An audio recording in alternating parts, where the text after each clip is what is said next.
Hey, what's up everyone? How's everyone doing today? We're playing some Forever Wizards today, and I want to show you guys a loot route that I typically follow to try to make up to 1,000,000 credits per hour. Now, this first loot route that I typically follow starts off with Bagman, and only Bagman can do this route effectively. So let's go ahead and swap over to Bagman. He's prestige 14 out of 25. Carrying capacity does not matter on him because the specific rig that you're going to be using is going to be the rack. The rack has 8 slots on it, 8 large slots for large items, which will be your main EXP and credits. So you'll be making at least 1,000,000 credits or 100,000 EXP per hour. Typically, I go around 9K EXP to 11 EXP. Sorry, 9,000 to 11,000 EXP per run. And each run typically takes around 4 minutes. And then, of course, you have like 2 minutes that's you're in your stash, trying to move stuff around, build up a new loadout, and then you repeat the process. This also has a large high quality slot in the center, which you can buy from the guy that sells rigs. And then to unlock that trader, you need 16 water. So yeah. So typically I start off with like maybe 5 advanced med. You'll find plenty of these whenever you level up the pharmaceutical person, which I probably should buy some more later, but this should be enough. I do like the shotgun. It's relatively quick, easy. I don't really need this LMG. I'm going to swap out the LMG for now. You don't really need far range attack because you're just going to be going through this run extremely quickly. So typically maybe 100 shotgun shells is enough, and then every other space is to just loot all, right? Whatever you're looting through the loot pile that I normally go through. The map that we'll be doing will be Elephant Mausoleum, and you do want to change the entry point to make sure you're in ruins. To unlock ruins, you may need one of the vendors. I forgot which one it was. I believe it's either Aramaki or Grillo. Just get them to level 2 or level 3, and you should be able to use this spawn. Ruins is the quickest spawn to get to the bunker that spawned next to the ruins, to loot that bunker, and then you get the fuck out at the extract behind the hangar.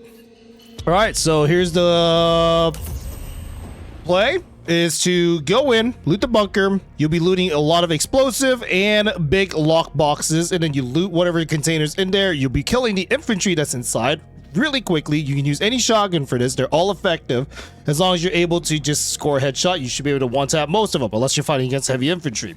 Bagman is relatively slow, but I mean, he's effective of just making this type of loot run one of the most efficient way of just making a lot of money in general.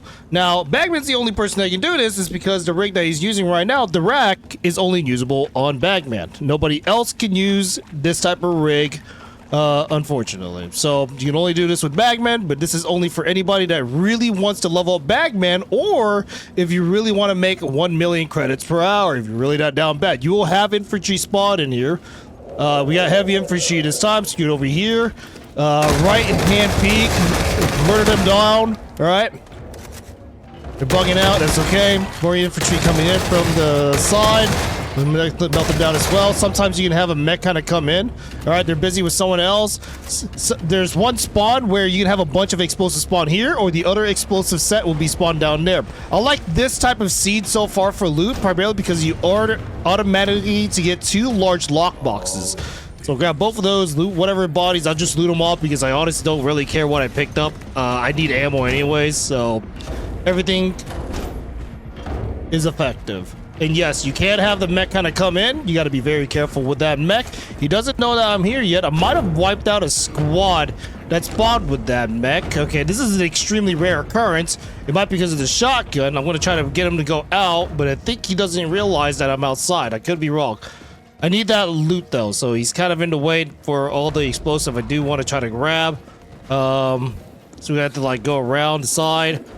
We'll do this relatively quickly. Okay, he's outside again. I got a corpse right behind me. That's okay, whatever, who cares. You want these explosives in particular. You got to be careful that these explosives can blow you up if somebody with a gun shoots you in the back. With those explosive in the back, I believe he's coming back around, or he went up the stairs. Let me double check. Okay, he's above us. He's above us, and he's not pissed off at us. Okay, that means that we can get the fuck out then. So you should have all your large slot filled up, and then whatever the hell else you have available should go into your pack. He was shooting at me for a second. He doesn't realize I'm here anymore. You just gotta be really careful with the mech. He's like the worst enemy that you can fight against. I mean, my shotgun can actually kind of kill him within like maybe a clip or two. I've already killed those light mech multiple times. Just too lazy to do it now. But yeah, so just follow the trenches. You want to stick right. You go to the hangar. If you see that big ass wall with a bunch of turrets on top, that means go to the right. The hangar area is to the right. You can either go through the hangar if you want to sneak through. I typically like to take a different route, especially depending on the loot spawn. For example, instead of those 2 loot boxes spawning back there, you can have one spawn inside the trench that we just went by, as well as 2 loot boxes that will spawn in this particular room. I'll show you real quick. So you can go down there. The extract is right behind the door that's at the bottom of the hangar. But we'll go around to this other armory. You have to open up the armory, and then you'll find 2 loot boxes within the shelves. All right, it's already open for me. Perfect. So that means I won't attract any other aggro. So you'll have 2 loot box spawn here. You grab those. It's not a gacha box. These are large lock box, which you sell for credits. The only problem with this route is that you could potentially run into the Robo Doggo, and he's really angry that you're running in his path. So you just stick left. Always keep sticking left. Normally you'll have like squads of infantry for the doggo to, you know, focus on killing instead of killing you. Hopefully they'll just try to kill each other. Also, you can't really kill the dog. I already spent like 4,556 rounds on that dog, and he's still live and breathe to this day. Anywho, that's basically how quick the run is. You just gotta do this multiple times, and eventually, if you do this for an hour straight, you'll get that 1 million credit and 100,000 EXP in a short amount of time. It does work perfectly as long as you rush that rig first. You gotta buy the rig first. So we did 9,700 EXP per 4 minutes there. Of course, it depends on what you kill, depends on what you bring out as loot. It brings out, especially if you can find more of those large loot boxes. And then, yeah, so that's around like what, maybe 100k of all the junk that I just brought out. It's perfect. Right. Anywho, that's it for today's video. Thank you guys so much, and see you guys later.